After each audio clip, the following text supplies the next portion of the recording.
sabi ni Raymond, how much po magandang capital for Izanagi, Sir Lloyd? So, ang nasabi natin kanina, ang recommended is mga around 1,000. Tama ba? But, Recommended minimum yan, $1,000. Pero the bigger the better kasi mas sulit yung VPS nyo. So, ang performance kasi ni Izanagi is playing around 1.5 to 2% per month. So, if you have $100,000, that will earn at around 2,000 pesos a month po yan. So, annually, that's at least annually, that's around 24% annually. 20 to 24% annually. So that's very good profits po for 100,000 capital. So do not limit yourself with the minimum, pero if you're asking about the recommended minimum, I would say $1,000.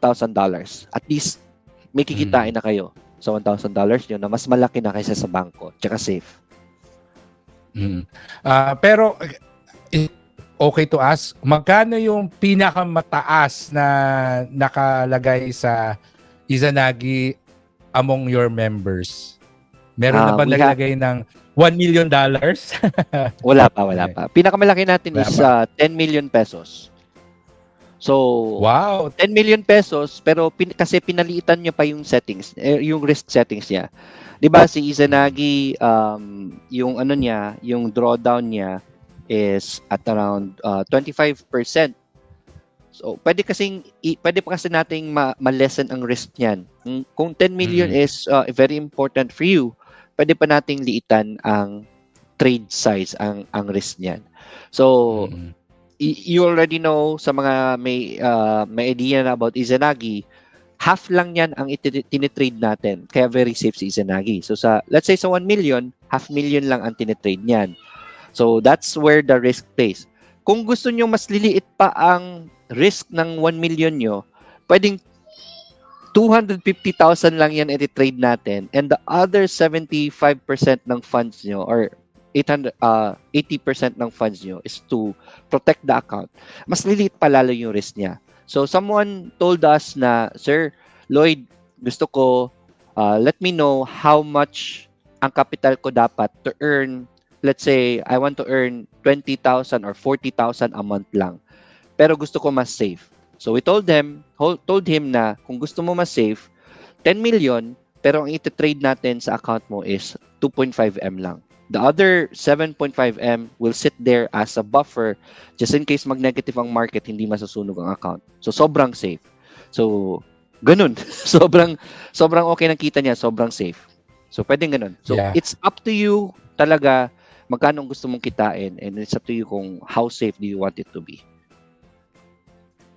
I like yung ganong klaseng feature, no, dun sa Izanagi na they can actually talk to you and tell you ano ba yung goal nila, 'di ba? Yes. Ano ba yung financial goal mo? How much money do you want to earn passively in a month or in a year? And then you will give them na ito dapat yung capital na ilagay mo.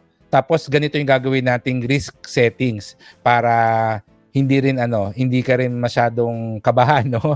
So, yes, Raymond, ang general recommendation is $1,000, no? Or 50,000 pesos. But you can definitely reach out to me or to Lloyd. Sabihin mo na lang siguro kay Lloyd na ito yung gusto kong income, ito yung available ko na capital.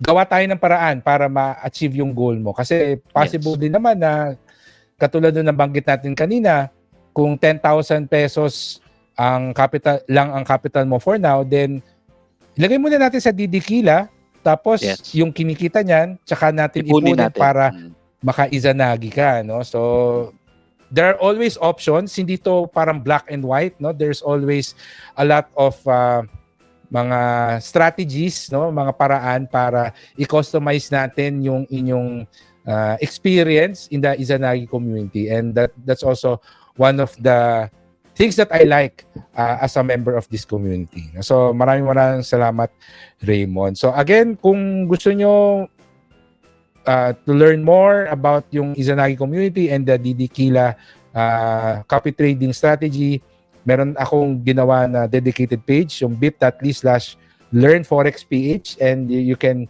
check out that page.